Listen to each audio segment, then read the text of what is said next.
So in a governance meeting with Holacracy, when a proposal is brought to address a tension, everyone's going to have a chance to raise objections, which need to be integrated as we change the proposal before we get to some final output.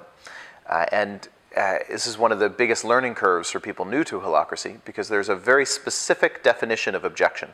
And there's actually a few things that must be true for whatever you're sensing to actually count as an objection that we have to integrate.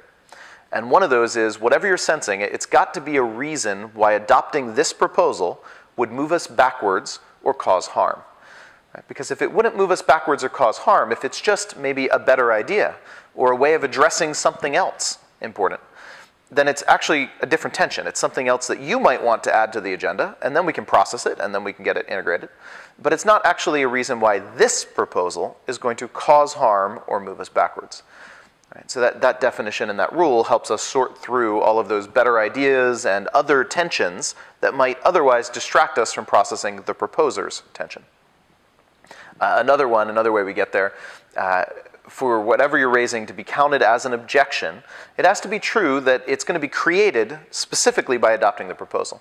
So if you raise some concern, one of the questions I might ask if I'm facilitating is, so if this proposal were just dropped, would you still feel that? Is it already happening?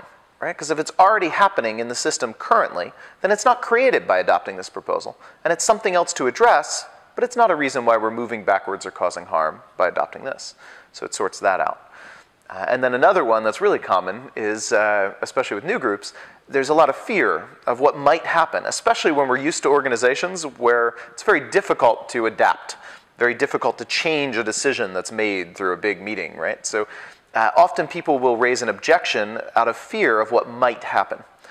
But with the rules of objections in Holacracy, it's got to be true that whatever you're raising is based on present data and not just some predicted potential, unless we won't have a chance to adapt later. So as long as there's a chance to steer and adapt later, and remember, you can come back to this meeting anytime and bring proposals and adapt things. They're regular and recurring meetings.